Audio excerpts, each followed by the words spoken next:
The next morning we woke up, we were up late, throughout the night in ceremony. The rooster woke us up. She says, that's it, you got to go out and find the rooster and like kill it, basically. What? Yeah, well, she didn't mean it, but she was like, she was mad at the rooster.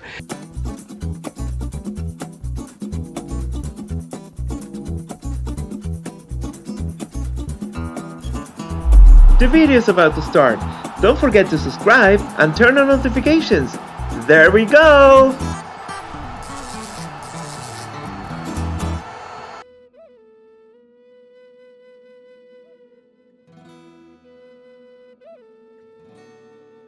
So when you, how did you end up getting here? Because, I mean, you were just like a tech guy.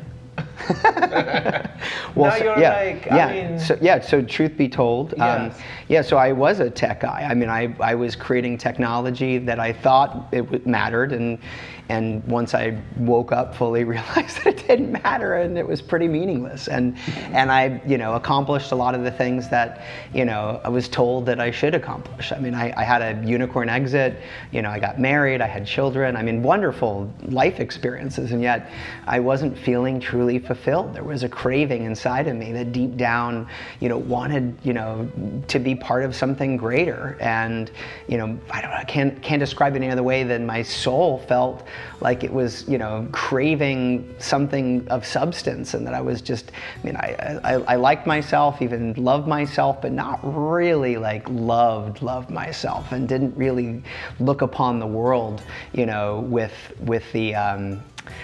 with the light that I do now. And I've learned so much through my work with ayahuasca, and specifically the medicine community that I've experienced through the process of working with these master plans. Yeah, I mean, that's the one thing I have to agree with you. Every time you do it, you feel something when it's over. You're left with I would say the side effect would be to feel more connected with nature and more connected with everything and everyone. But it goes instead, like every time it's more and more and more until you just love everybody. You just leave loving everybody. I've got a great story that in some ways personifies the experience that so many people have. So my beloved Christine, we were on our first journey together, and we were in the jungle, and it was like day one. We flew in late in the night and woke up in the morning to a rooster, and she's like, oh my gosh, there's a rooster here in the jungle with us. It just woke us up. What time is it? And it's like 5:40. Right. And so the next morning, she's like, oh my God, this rooster seriously is going to drive me crazy. It was like 4:30. Wait, that's pre-trip or after? No, this is the second day, and then that night we went into ceremony. The next morning we woke up. We were up late, throughout the night in ceremony. The rooster woke us up. She says, that's it, you got to go out and find the rooster and like kill it, basically. What? Yeah, well, she didn't mean it, but she was like, she was mad at the rooster. Then after that night, the second night ceremony, she woke up the fifth day and said to me, Henry is the rooster's name. I've named him. I accept him. And on the sixth day, she's like, I absolutely love Henry. Can we please bring him home with us? And then on the seventh day, she's like, we're recording him. I'm making it my ringtone. So just to see that progression of like things that trigger us, things that would annoy us, things that we judge and get upset by, things in ourselves, things in other people. And then through the work with the plant medicine, we start to realize that, we start to choose love. We start to choose to love the things that are in our lives, and we can either be annoyed and suffer through the experience of life, or we can choose to love anything and everything about all of the experiences. And when we do, happiness just becomes you. I mean, I've in the work that I've done with the plant medicine, I can honestly say over time I've felt more and more whole. So then let me know more now, like now that people knows, I mean, have we covered everything they need to know? Meaning, what is it? It's a chemical. Yeah. So that you should do it from a plant with a shaman in a group. Definitely. and it's gonna leave you loving everything and everyone. And yeah, the questions I get often, Gustavo. Yes. So the biggest fear is like, is this going to make me crazy? Like, am I going to want to, quit my job? Oh my God. Move, Is my life move, gonna change so much? yeah, move to the jungle. Will I go crazy? And a shaman that I really respect a lot has said to me, ayahuasca doesn't make you a better person. It makes you want to be a better person. It literally, for most people that experience it, it's like a flip book. It shows you, scenes from your life, and you get to relive them. Things that have been unfinished, so to speak, and you get to acknowledge those happenings. And some people choose to accept and even forgive, and then there's a release, and then you move on to the next thing. So it allows us to clean up our past, and that's why it's such a powerful healer, mentally, emotionally, psychologically.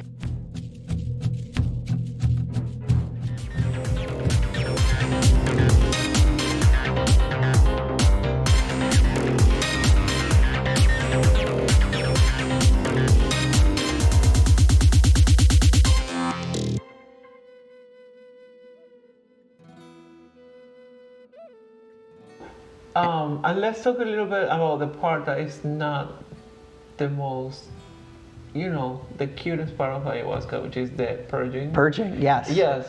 So it's so funny that everybody. Well, no, not necessarily. So it's interesting. That I have. Yeah. So I've been leading co-leading journeys with hundreds of top founders, scientists, filmmakers, really incredible individuals. And what's interesting is, I'd say, with the dieta and the intention and kind of the group setting and, master practitioners and the plant medicine that's grown, we know where it's grown, we know what water has been used, it's, blessings.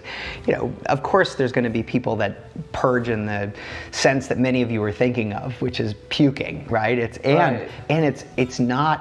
It's not like when you're sick. You're literally, when you're throwing up, if you are lucky enough, and I say lucky because if you do purge while you're on ayahuasca, you're literally throwing up poison that's been in your body. It could be self-hate, it could be resentment, it could be a childhood memory that you've been suppressing that doesn't allow you to move on or be in a relationship with yourself or somebody else. You feel it, and you can name it. You're like, blah, goodbye, self-doubt, or whatever, or your ex. I mean, transformational, and then it's gone. Like, it's gone. And so, on the flip side of the fear, which is what you're going to throw up, once or twice, is total freedom for the rest of your life. Like, that's gone. And then it's just out. A little portion of the whole thing. It's like I would say 3% of the whole thing. Yeah, so I would say, I would say like roughly a third of the people will puke, and there's so many other ways to purge. I mean, some people sweat, some people burp, some people fart, some people go to the bathroom and urinate or take a number 2. I mean, it's whatever you get to do, and that's just part of the process. We are, spiritual beings having a physical experience, and part of that is flushing out anything physically that might not be making you healthy.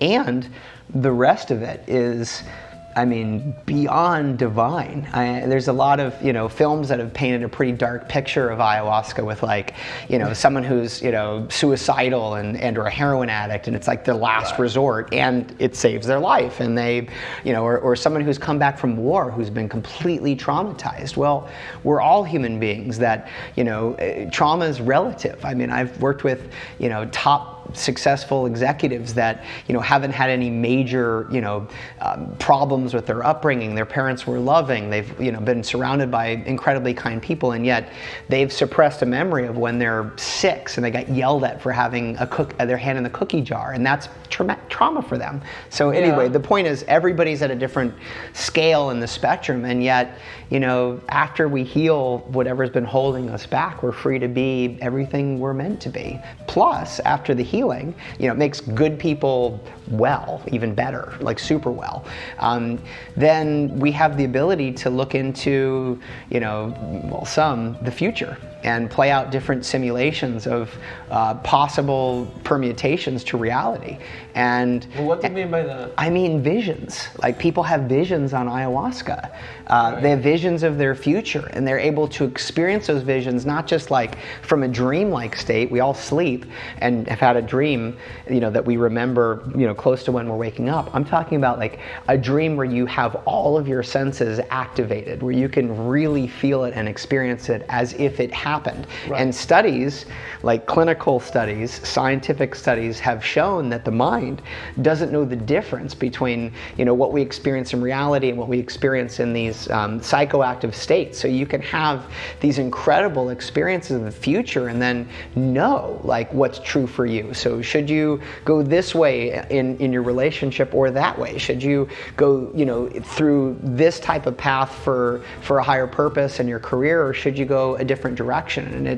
And we have limitless energy and creativity. So it's a divine spark of inspiration for innovation. So for business leaders and artists, from my experience, is the most incredible catalyst to ascend to a profound realization of the highest states of consciousness, and then to be able to bring that back into everyday life is truly a gift. I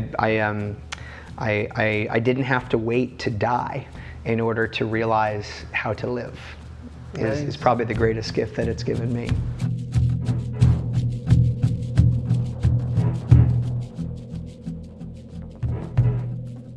Thank you for watching. Please don't forget to subscribe and turn on notifications. That's clicking on the little bell. Comment all you want. If you enjoyed the video, please give it a like. Don't forget to subscribe to grow the community. And also, don't forget to follow our social media. And if you want to go ahead and share this video in all your platforms, share the love. Till next time! Bye.